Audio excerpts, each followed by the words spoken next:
Is AI costing you too much? Find out what's going wrong on today's episode of the Artificial Intelligence Podcast. Today's episode is brought to you by Descript. Every book, podcast, and YouTube video that I publish is transcribed by Descript. I've used all of the competitors. Nobody comes close to their quality. And the price is the lowest in the business as well. If you want to speed up production and grow your online business, go to servemaster.com/Descript right now.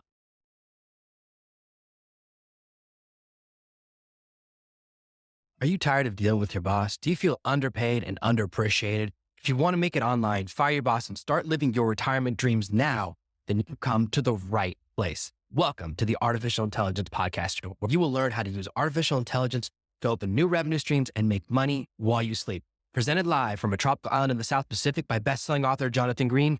Now, here's your host.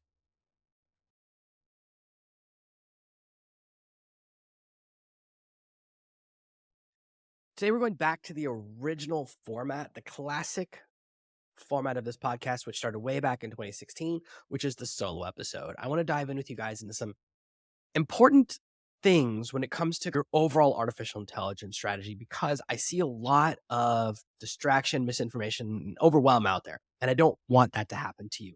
So I'm going to take you through a couple of key steps in the process to understand where and how you should use tools and how you can avoid tools that are costing money you don't need to spend.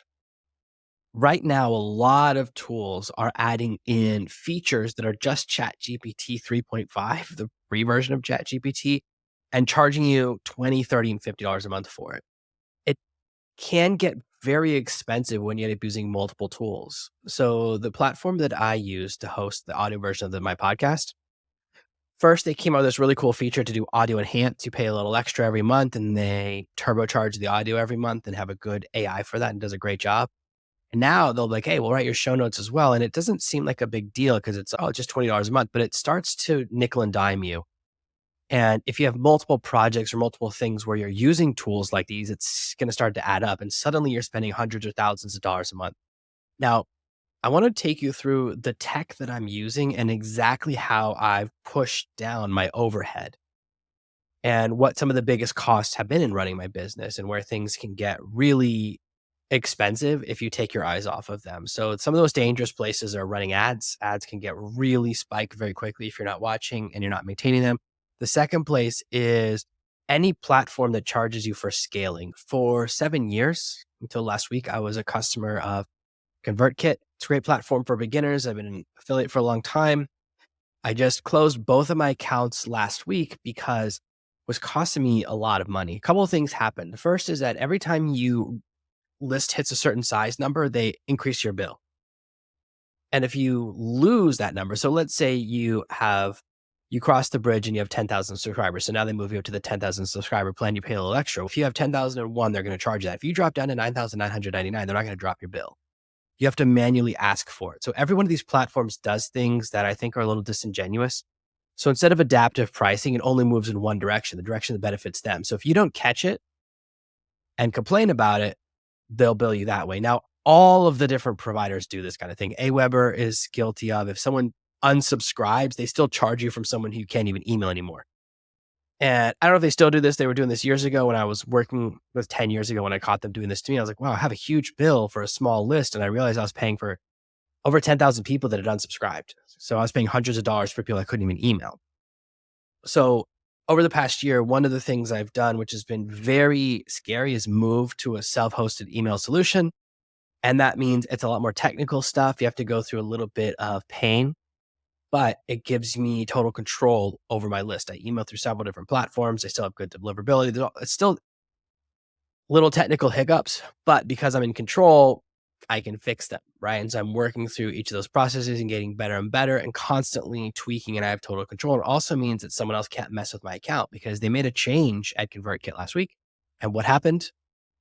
They deleted 90% of my list. They go, oh, we made a change we didn't email you about, and all you have a setting. So I have a high security setting on my server that basically says, hey, if an email doesn't get sent with the correct authorization, don't send it through.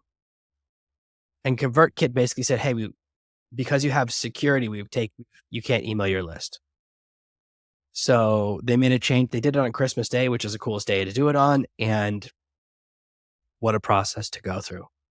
So I figured out what it was. They made me change the settings. I was like, I don't know about changing this drop down setting. I changed it and turned out they gave me the wrong advice anyways, and it still wasn't going through. So I go, you know what? I'm not doing 2 rounds of this. They deleted the whole account again. I go, listen, do I keep a backup? I've already moved everything to my own server. This was a kick in the pants I needed. I'd already closed one account. This pushed me to close the second account. Anytime you have a part of your business that's on someone else's platform, you're beholden to them. I do know people who've been with different email autoresponder services and they've had their entire accounts deleted. A lot of autoresponder companies will violate whatever you think your privacy is. They will read all of your emails. Some of them will do things like steal your customers. I don't want to name too many names, but I know a couple of platforms that have been caught doing this where I'm using the email service and then saying that email service is emailing all of my customers saying, hey, Jonathan uses this. Should you use it too? I'm not an affiliate. I'm not getting paid a commission. They're basically leveraging my work. It's not cool. I'm not into that. It's not how I like to do business, but that's the danger of anytime you use someone else's platform. So I built out my own self-hosted email server, even my SMTP. So if you email me and I reply to you one-on-one, that also goes to my own server. It's completely under my control. It does mean I had to learn some Linux stuff, but that's the beginning of this journey, is going, what are things where I can control the cost? So I know that's not exactly an AI tool, but it's actually the first place that people have a lot of costs. A lot of people will have an email list of a couple hundred people, right? You're just starting out, you have a couple hundred people and you're locked into some company that you're paying a couple $100s a year, right? It's $20 a month, $30 a month. Then you just can't leave because you don't want to lose that audience, even though you're not emailing them every day, you're not generating. So I always look at, do I make more money from using this tool than it costs me? So I eventually, last year at a certain point, I had like 5 different providers and I was mailing from all these different places. I was like, this is insane. It's so much work. Every email, I have to write 5 different versions of it to send it from my different accounts, and I hate it. Now I've just consolidated everything, been working on it for 2 or 3 months, and it gives you that level of control. So the first thing to look at is taking control of your email list. The second thing you want to have control of is your audience to your website. So a lot of people think, oh, I have a large social media audience. The danger is you can lose it. And if you have that email audience on a platform you don't control, you can lose that as well if they delete your account. I know people that have lost account with hundreds of thousands or millions of subscribers. If you don't automatically back up your list, you have to fight for them to give you a copy of your customer base. And that can be really tough. So it's better to start thinking in advance. Now, when it comes to AI, a lot of platforms are making some really big claims, and it can be very confusing as a consumer to go, which tools do I need? And I see a lot of people recommending stuff, and I actually even recommend stuff, then stop because I stopped using it. So I always go back to this. I only pay for a couple of tools. Tell you what I pay for right now. I have 2 ChatGPT Plus accounts.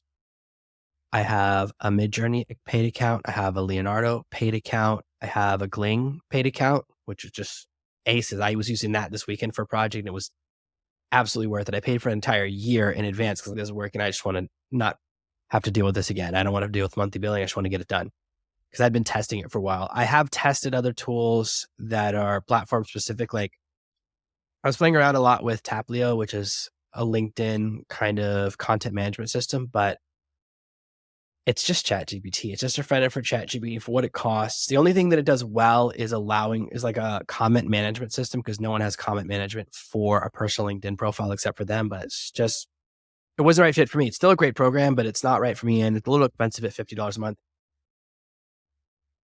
So you have to decide if it's the right fit for you. It may be. So there are tools that I'm lukewarm on. I'm like, okay with it. I just wasn't right for me because I'm so good at doing everything inside of ChatGPT. So sometimes what we do is we're so afraid of learning how to do something inside of ChatGPT. We just go, oh, someone else has already written the prompt for me. I'll just use their software. Because all that these tools do, like all Taplio does, is when you click one of these buttons, it says expand my expand my LinkedIn post. They also have a tweet one called Tweet Hunter. It's the same brand.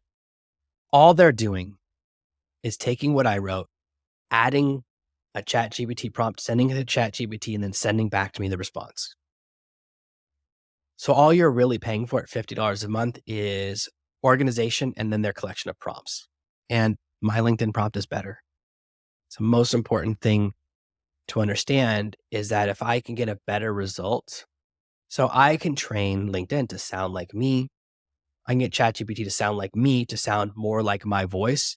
Whereas when you're using someone else's tool, you often don't have that opportunity, right? You're limited to what there are. And so everything that gets posted, start to sound the same. That's what you want to watch out for. So the first thing, if you're thinking about which tools you need, 90 to 99% of tools out there are just front ends for ChatGPT, or they're just using the ChatGPT API. I built software on top of it. I don't know how to build software.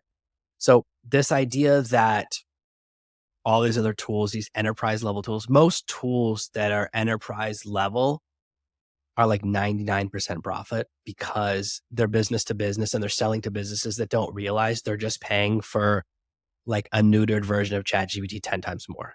So I really recommend that before you spend anything big, okay, don't care how big your company is, if you think you need an enterprise level solution, like the odds of you getting like just drilled if you're purchasing anything from someone who does enterprise level AI, like it's over 90%.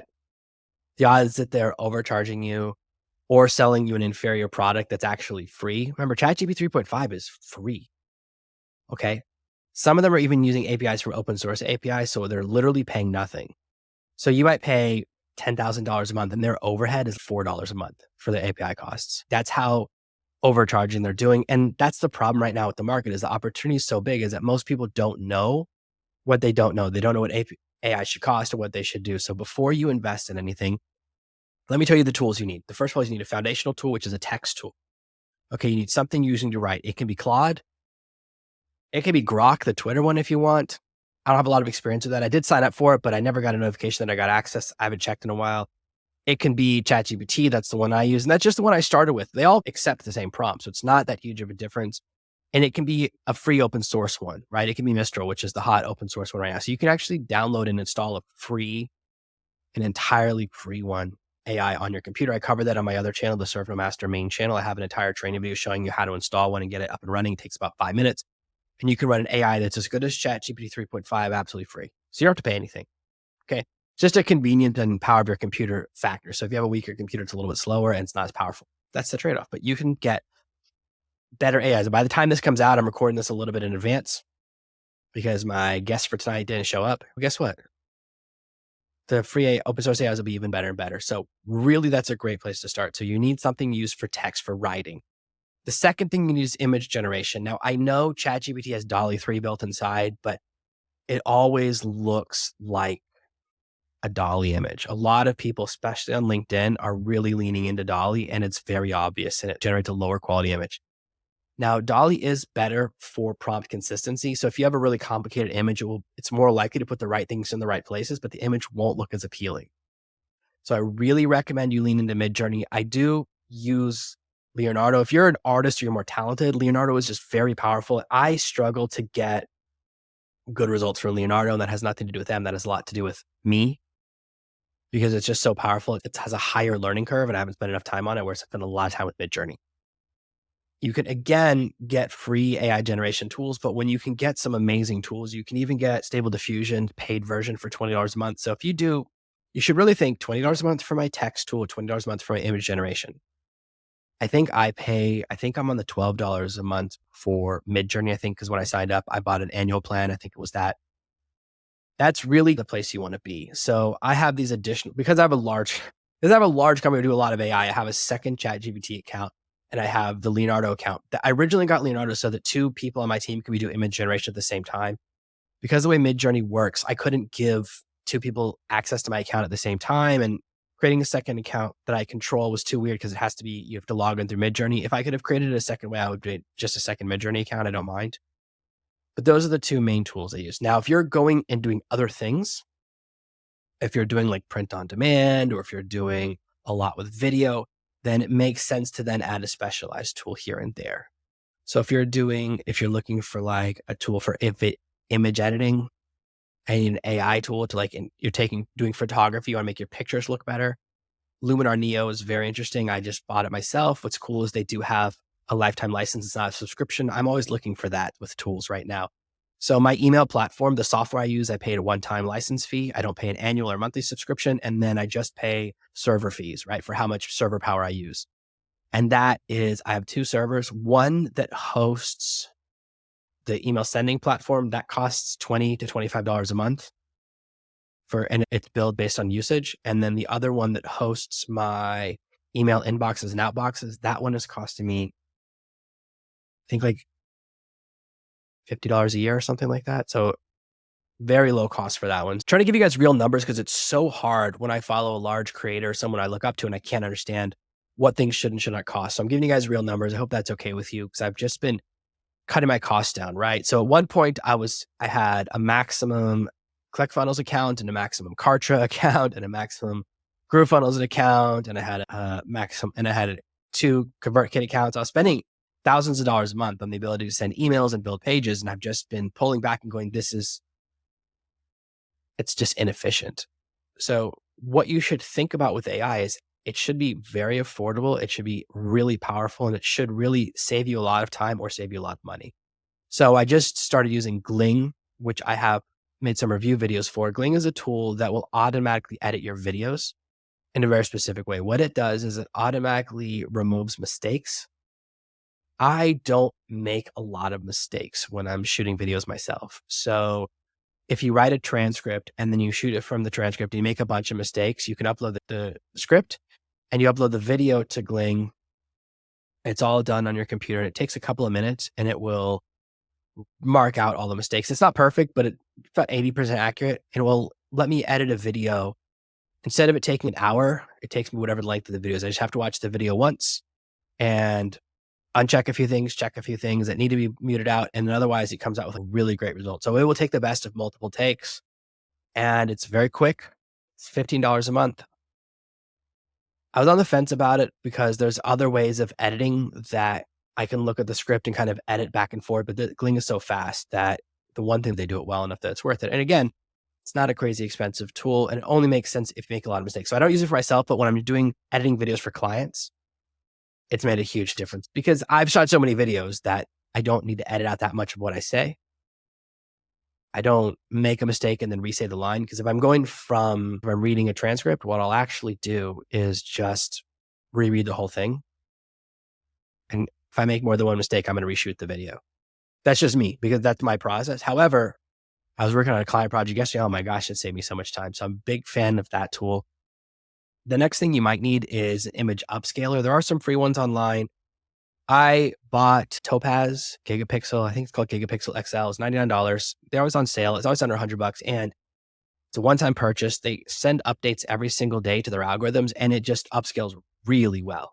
It does one thing and it does it very well. So a lot of the images I get from Midjourney, they're low resolution. Now Midjourney has added their own upscaler.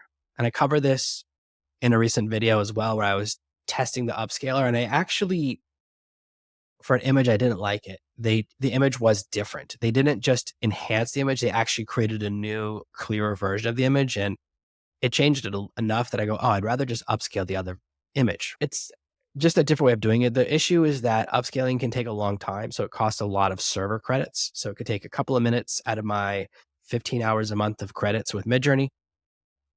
And I bought Gigapixel before Midjourney had upscaling as an option. So if I want to get like a really high resolution image that's like in 4K, like this video is in 4K, that's what I'm going to use. I want you to really think about what tool you're using, why you're using them. Look at each tool that's part of your set. Like I look at my bills every month and go, what am I paying for here? Is there a reason I'm doing that? Is there a reason I have this license or have this subscription? Is there something I can do to get out of it? Because it's easier to save $20 a month than it is to make an extra $20 a month. And I want to encourage you to seek efficiency just because right now we're seeing this massive glut in the market of companies promoting and saying they're all AI and have this new revolutionary tool and they're not that great. So another thing that I do a lot of is creating social media clips from videos like this one. A year ago, I bought a subscription to Video, VIDYO. That's the one I use. But now the platform I record on, Riverside, they'll actually make clips automatically as well. And the one thing Video does is like automatically schedule them for me. They have a scheduler built in, which is nice. Other than that, I own 6 tools that I'll do it, that I'll have that feature built in. And you just choose which one you like the look of. So you don't actually have to pay it as a second tool. What used to be a tool, now it's become a feature. And a lot of other people use Opus. I know that. And I just have looked at what they do. And when I get the results for Opus, they're not as good as what I get from Video for my content. As I look at what it picks I'll upload the same video to both. And I'm like, it's not different enough that it's worth me changing. So that's the difference. But right now you can get clips from Riverside. I can get the clips generated by Descript. And that's the next tool that I want to talk about is for video editing. Descript has been a tool I've promoted for so long, just as my favorite transcription tool. And now they've added so many features. They've actually added an amazing green screen feature. They've added an amazing audio enhance feature. I just made an audio enhance comparison video and I was shocked that it was better than the specialist tools. It's now my favorite audio enhancer. I'm going to be running a lot of stuff through it. I may start editing my podcast in it, in fact, go back to doing that because it can do it 4K. It's just really very impressed me a lot with what it can do and really surprised me. So Descript is really great because it has an amazing green screen tool. It has an audio enhance tool. It has a tool that will, like, if I'm looking off screen, it will make my eyes look at the camera, and they're constantly improving it. Really have been impressed with some of the changes they've made lately. And I haven't paid that much attention. It's a tool that I've had a subscription with since it was in beta. I was a beta user, and they've just really gone the extra mile. And I've been very impressed by that because it's just gone from being a transcription tool, just a really powerful video editor. For a while, I found it annoying, but now I'm seeing they can do some very cool stuff. They're a really high accuracy level. So if you want to edit via text, they can do that. Riverside also does it. Riverside is who I use to record my podcast episodes. It's a little bit expensive, but it lets me shoot in 4K. And that's great because why use a 4K camera if I can't give you guys 4K videos when I upload them? That's most of my tech stack. Overall, my entire cost for all of my AI and software, everything was a couple $100s a month, down from several $1,000s a month a year ago. So it's been a massive drop. And those are some of the big changes that I've made. And this isn't just a big affiliate episode, right? Saying, oh, here's the software I use. It's more to talk about what I'm paying as opposed to my mindset, as opposed to saying you have to copy exactly what I'm doing. You may try video and go, I don't like the way clips are made, or you may not like the way Riverside works. Riverside is not perfect. Riverside has an issue with people talking over each other. There's a delay that I don't get when I talk on Squadcast. Squadcast just always takes way longer for me to upload my set of episode. I actually shoot other content on Squadcast, which is all by Descript. It's about the mindset more than anything else. I have a toolbox page on my website, which lists the tools that I think are good or great. I don't list any tools that I think aren't good enough. And I'm always changing that list. So you'll see some tools on there, like Taplio is still on there. You don't use it anymore because I'm like, this is a good tool, but just not right for me. And I'm being really honest with you guys about it. Instead of saying it's the best thing, I tried it for 3 months. And I was like, you know what? I love the ability to respond to comments, have that organized, but that's not to me worth $50 a month for a tool that kind of, and I'm just changing. I'm actually testing a new tool. What I really wanted was a tool that has a social inbox, which means all of my comments, like I'm getting a lot of YouTube comments lately and I want to see them in one place and respond to them. It's hard for me to go, oh, which video got a comment, this and that. So I'm just trying another tool for organizing. I wish it could do the LinkedIn comments, but it can't. It can only do LinkedIn comments from a business page, not from me as a person. It's unfortunate. When you're looking at what you're spending money on, how you're using your tools, what your stack is, I really want you to think, what can I do to give me maximum result for minimum cost? And even let's talk about video, right? So I pay for video. I pay for 3,600 minutes a month. I can upload 3,600 minutes a year, to video and chop it up into clips. And you can do the same thing. So you can do it with ChatGPT. ChatGPT, you can upload a transcript and say, pick the clips. That's what they're doing. And then just use those time codes and do the same thing inside of Descript. So it's because I paid for a year in advance that I'm sticking with video for now. But if I change the way I schedule my content, then I may move away from it. But I just like video it has some good features. Not everything's great, but compared to the other tools, the ability to schedule automatically really is the winner for me because it just means I don't skip that step because I have a tendency to make content and not schedule it. But it can still be done locally. And a lot of these features, the thing I want you to do is reassess every 6 months and go, oh, you know what? There's a new way of doing this that maybe is a little bit better or maybe a little bit cheaper. Eventually, a lot of the tools that seem like they're so cool, they'll become features in other tools like Midjourney. Originally, I had to use another tool to do outpainting, which is where I have an image and then I need to make the image more around the image, add the outside. And now Midjourney added that feature, right? Midjourney added panning, Midjourney added expanding, Midjourney added zooming in, zooming out. So they're constantly adding it. So what used to be a tool now becomes a feature. And we're heading towards that synchronicity where every tool has every feature. So some of the tools that kind of are dark horses. Like I wasn't paying attention to this script and it's become really powerful. So I'm going to be shooting some content coming up in the future. I'm actually going to do some comparisons, like what's the best video like screen recorder, because now they've added this feature. I didn't even notice that they added it a couple months ago to the script that directly competes with Loom. I pay $10 a month for Loom, which is why I record a video and then I'll send it to someone really quickly and then they can make notes on it. It turns out now the script does that, right? So I have 5 different tools for doing screen recording local to my computer.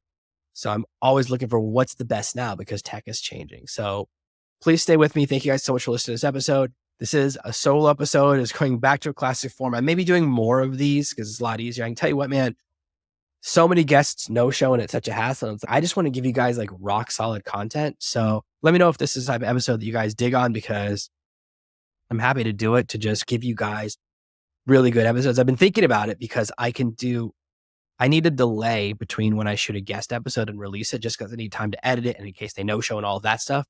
But I can actually shoot a solo episode and drop it in.